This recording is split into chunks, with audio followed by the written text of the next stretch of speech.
भोपाल स्थित मंत्रालय में सीएम डॉक्टर मोहन यादव की अध्यक्षता में कैबिनेट की महत्वपूर्ण बैठक संपन्न हुई। बैठक में कई महत्वपूर्ण प्रस्तावों को हरी झंडी दी गई। बैठक की जानकारी देते हुए नगरीय प्रशासन मंत्री कैलाश विजयवर्गीय ने बताया कि सावन में महाकाल की सवारी में रिकॉर्ड संख्या में श्रद्धालुओं की उपस्थिति दर्ज की गई। प्रशासन की बेहतर व्यवस्था की सराहना हुई और भविष्य में महाकाल यात्रा को पूरे देश में प्रतिष्ठित धार्मिक आयोजन बनाने का संकल्प लिया गया। मुख्यमंत्री ने सभी मंत्रियों और प्रशासन को निर्देश दिए कि किसानों को बोवनी के समय खाद की कोई कमी या कालाबाजारी न हो और उन्हें समय पर गुणवत्तापूर्ण उर्वरक मिले। मध्य प्रदेश में जैव विविधता संवर्धन, टाइगर रिजर्व और पचमढ़ी क्षेत्र को बायोस्फीयर घोषित करने के कार्यों पर जोर दिया गया।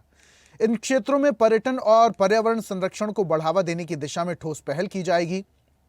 उज्जैन और ग्वालियर में लगने वाले मेलों में ऑटोमोबाइल्स पर 50% टैक्स छूट का अनुमोदन किया गया। प्रदेश में विश्वसनीय आधुनिक डेटा सेंटर का निर्माण किया जाएगा। ये डेटा सेंटर देश के अच्छे डेटा सेंटरों में से एक होगा। 1960 में स्थापित गांधी सागर जल विद्युत गृह और मेवाड़ के राणा प्रताप जल विद्युत गृह के संयुक्त रूप से नवीनीकरण का निर्माण किया जाएगा और परियोजना के तहत कुल 1037 करोड़ रुपए खर्च होंगे, जिसमें सरकार का 30% योगदान रहेगा।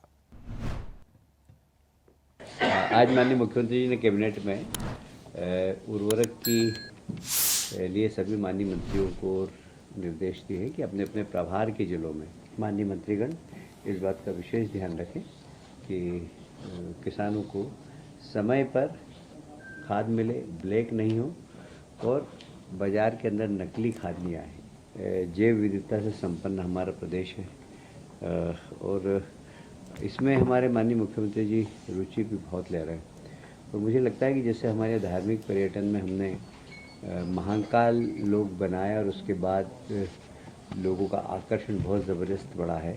अब जैव विविधता के क्षेत्र में भी हमने बहुत अच्छे काम किए हैं और इसलिए अब इसको भी माननीय मुख्यमंत्री जी ने बहुत फोकस किया है। तो मुझे कहते हुए गर्व है कि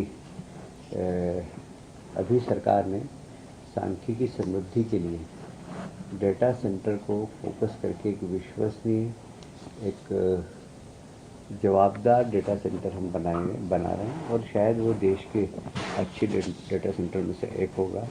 इसमें भी आज कैबिनेट में काफ़ी चर्चा हुई, निर्णय हुआ कि मध्य प्रदेश की पहचान एक विश्वसनीय डेटा सेंटर के रूप में बने।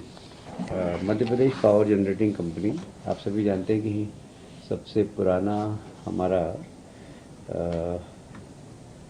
गांधी सागर जल विद्युत गृह है।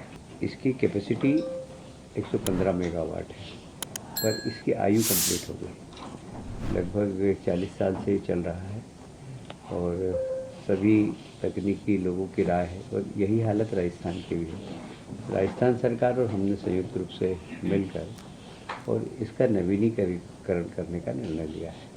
और ऐसी ही ताजा खबरों के लिए लाइक, फॉलो और यूट्यूब पर सब्सक्राइब कर बेल आइकन जरूर दबाइए और हर अपडेट के लिए विजिट कीजिए स्वदेशलाइव.com।